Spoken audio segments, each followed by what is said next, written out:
Good morning student, my name is Jayprakash. आपको मैं weak base तक बता चुका हूं। आज मैं आपको प्रॉपर्टीज ऑफ बेस बताने जा रहा हूं। सबसे पहली प्रॉपर्टीज क्या होती है बच्चों बेस की? It is bitter in taste. Taste में ये विटर होते हैं। विटर मीन्स कड़वे। Base feel soapy to touch. Touch में जब हम बेस को टच करेंगे तो इसका फील इस तरीके का आता है जैसे बच्चों हम नहाने का साबुन होता है उसका जो फील आता है सो उसी का फील हमें बेस को टच करने पर आता है, वैसा ही फील। ठीक है। तीसरा, base turn red litmus to blue. Means जब हम लिटमस पेपर या फिर लिटमस सॉल्यूशन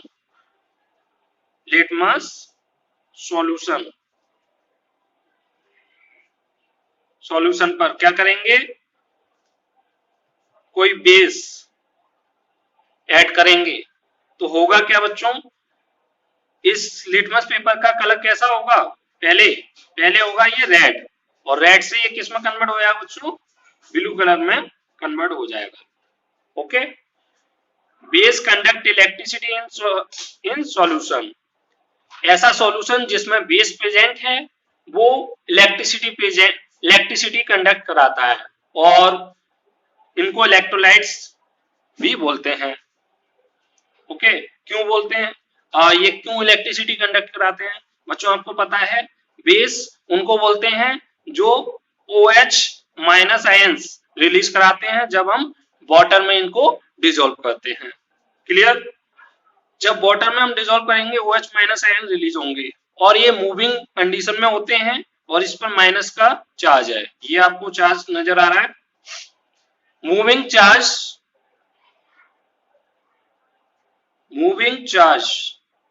को ही हम क्या बोलते हैं बच्चों? करंट। और इलेक्ट्रिक करंट बोलिए आप, इलेक्ट्रिक करंट। ये मैं आपको बहुत ही अच्छी तरीके से इस चैप्टर में, जब चैप्टर आएगा इलेक्ट्रिसिटी तब मैं आपको समझाऊंगा। तो क्योंकि इस पर चार्ज है और चार्ज मूविंग कंडीशन में है, तो मूविंग कंडीशन में चार्ज क्या फ्लो कराता है? Flow of charge is called electricity. तो इलेक्ट्रिक करंट फ्लो कराएगा, इस वजह से base conduct electricity. Okay, base conduct electricity. पांचवा, base react with some metal to form hydrogen gas. Base को जब हम किसी मेटल से रिएक्ट कराएंगे बच्चों तो हमारा दो चीज बनती है। एक मेटल का सॉल्ट बनेगा, जो जिस भी मेटल से हम रिएक्ट करा रहे हैं बेस को रिएक्ट करा रहे हैं, और दूसरा उसमें से हाइड्रोजन गैस इवॉल्व होगी, गैस निकलती है। जैसे मैंने यहाँ पर सोडियम हाइड्रोक्साइड ले रखा है। सोडियम हाइड्रोक्साइड की रिएक्शन हम जिंक मेटल से करा रहे हैं, इसको बोलते हैं जिंक,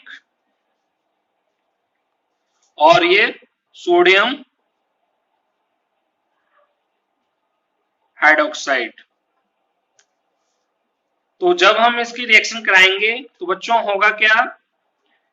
हाइड्रोजन गैस इवॉल्व होगी। तो सबसे पहले आप इस रिएक्शन को करोगे कैसे, मैं यहाँ पे समझा दे रहा हूं। NaOH plus Zn। आपको क्या पता है बच्चों? एक मेटल सॉल्ट बनता है और एक H2 गैस इवॉल्व होती है। कौन सा मेटल सॉल्ट बनेगा अभी हमें नहीं पता है, तो सबसे पहले हमें ये पता है कि इसमें हाइड्रोजन गैस इवॉल्व होगी। तो हाइड्रोजन गैस रिलीज करा दीजिए। अब इसको बैलेंस करने की कोशिश कीजिए। इधर हाइड्रोजन के 2 एटम्स हैं या 2 एलिमेंट हैं, तो इधर 2 करने के लिए इसमें 2 का मल्टीप्लाई कर दूंगा मैं। होगा क्या? Na2 Na के 2 Na2O2 और Zn, यहां से Zn और O2। ये आपका बन गया, रिएक्शन हो गई। ओके।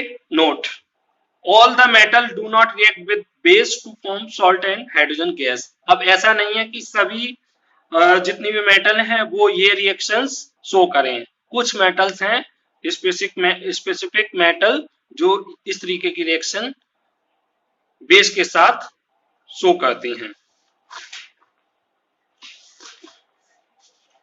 अब base react with acid to form salt and water. अब ये रिएक्शन बच्चों में एसिड में भी बता चुका हूं, जब एसिड की रिएक्शन बेस से होती थी तो एसिड में क्या निकलता है बच्चों, एसिड हमें क्या देता है H+ आयन, और बेस क्या देता है हमें OH- आयन। इसका पॉजिटिव चार्ज इसके नेगेटिव चार्ज को क्या कर देता है, न्यूट्रल कर देता है। इस वजह से इस रिएक्शन को हम क्या बोलते हैं,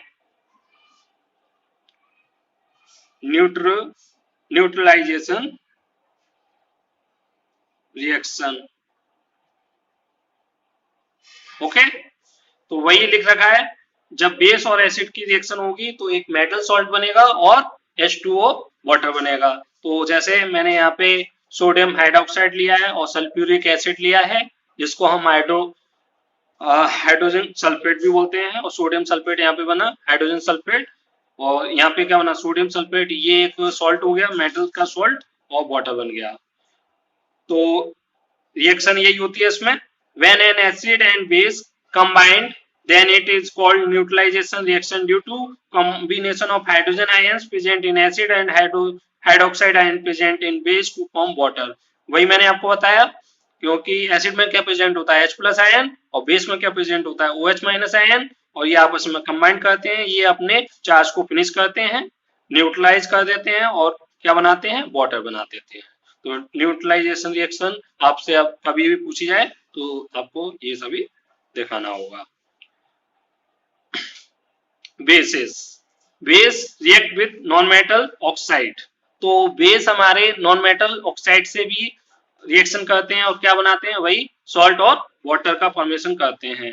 तो ये आपका एक फॉर्मूला टाइप हो गया, जब नॉन मेटल ऑक्साइड, जब नॉन मेटल का किसी ऑक्साइड की रिएक्शन हम किसी बेस से कराएंगे तो सॉल्ट और वाटर बनेगा। हमने क्या क्या लिया है यहाँ पर, कैल्शियम हाइड्रोक्साइड ले लिया है।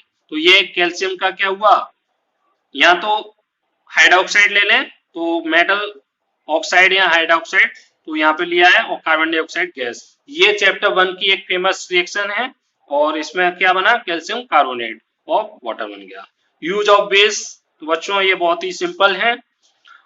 Sodium carbonate is used as washing soda and for softening hard water. तो सोडियम कार्बोनेट को हम वॉशिंग सोडा बनाने के लिए यूज करते हैं। दूसरा, वाटर की जो हार्डनेस होती है, बच्चों आप हार्डनेस पढ़ चुके होंगे, उस हार्डनेस को रिमूव करने के लिए भी बेस का सोडियम कार्बोनेट का यूज करते हैं, जो कि एक बेस है।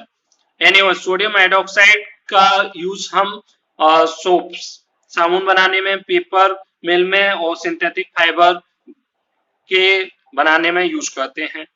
और magnesium hydroxide is used as antacid to neutralize excess acid in stomach and cure indigestion. तो मैग्नीशियम हाइड्रोक्साइड हम कब यूज करते हैं, जब बच्चों हमारे पेट में इंडाइजेशन हो जाता है, मतलब हमारा खाना पच नहीं पाता है, तो उस टाइम पर हमारे जो स्टोमक में क्या होता है, स्टोमक बहुत ज्यादा मात्रा में HCl, यहाँ पे लिख रहा हूं HCl हाइड्रोक्लोरिक एसिड बहुत ज्यादा मात्रा में सिक्रेट करता है हमारा स्टोमक। तो उसकी वजह से हमारी बॉडी में बहुत, हमारे जो स्टोमक में काफी पेन होता है और हम काफी इरिटेट होते हैं due to high acid formation. इस एसिड को न्यूट्रल करने के लिए हम एक बेस का यूज करते हैं, जिसका नाम है मैग्नीशियम हाइड्रोक्साइड। इसको हम एंटासिड भी बोलते हैं। तो ये न्यूट्रलाइज कर देता है, और न्यूट्रलाइज कैसे होगा, तो वो इसी तरीके से न्यूट्रलाइजेशन होता है। तो ये आपका बेस का यूज और बेस की प्रॉपर्टीज हुई। इसके आगे मैं आपको नेक्स्ट वीडियो में कराऊंगा। Thank you. और आपको ये वीडियो अच्छी लगी हो तो प्लीज चैनल को सब्सक्राइब करें और वीडियो को लाइक करें। Thank you.